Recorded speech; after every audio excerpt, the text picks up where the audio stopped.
Yay! Welcome to week 17. We are almost 3/4 of the way through the school year, so congratulations and hang in there. If you know another mom or family that could benefit from using the timeline hand motions, feel free to share our video along to them. You can just hit the little share button in the corner, which also happens to be next to the subscribe button, so don't miss any of the weeks coming up.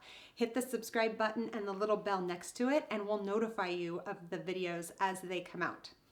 All right, here we go. Week 17. Napoleon crowned Emperor of France.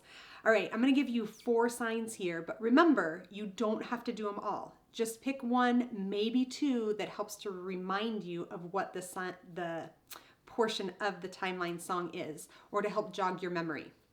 All right, Napoleon, we're going to make an N. So our 2 fingers go over our thumb, and we're going to cross our body. This is the sign for king or prince, any sort of royalty. So Napoleon crowned. So we're going to just take our crown here, and we're going to put it on our head, just like we did for Charlemagne at the beginning of the year. Napoleon crowned emperor. Now, emperor is the same way that we do king or prince or Napoleon, except this time we're going to do an E. All right, so our fingers sit on top of our thumb. Emperor of France. And we did France last week where you do the F and you flip it, right? So Napoleon crowned Emperor of France.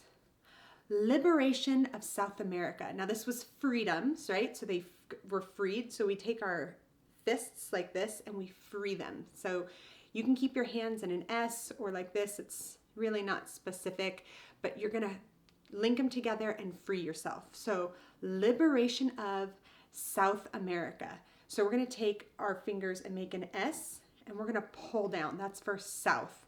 Or you can do it like this, almost like you're milking a cow, right? For south.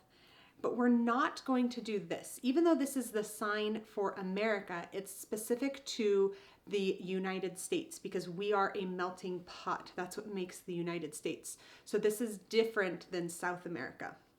So South America, the War of 1812. Instead of trying to get all those numbers in there, let's just sign war. And I just go like this. This guy, this team fights this team, and they go back and forth, right?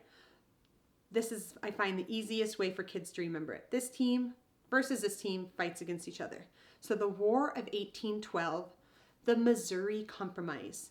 So to sign Missouri, just like with Louisiana last week, we sign the state initials. So it's going to be M, 3 fingers over that thumb, M-O. So Missouri Compromise. Now compromise, we're coming together to come to a common agreement, right? So Missouri Compromise. Missouri Compromise. Immigrants flock to America. Now I like this one because I feel like it's very visual, right? Immigrants, we can sign people. So put your thumb on your middle finger and tip it down. Okay, that's P. We cycle it, that's people. Okay, if we want to get specific, we can say people. Immigrants, we're going to take, and they flocked. So we have our fingers and they flocked, right? They came all together. So immigrants flocked to America. Remember, we signed America as that melting pot. All right, the Monroe Doctrine. So the Monroe Doctrine was a form that the government put into place that said that they are that entire country. Even though we haven't settled the entire country, it belongs to us. And anybody that tries to take any of it or settle it, that was an act of aggression.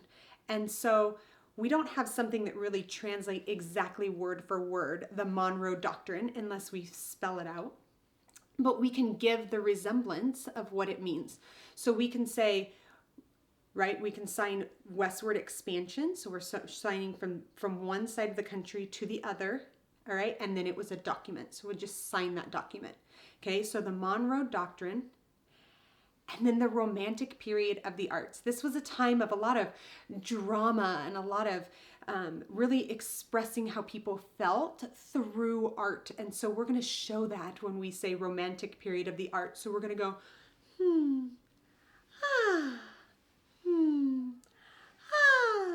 Yeah, tell me one kid that's not going to love doing that.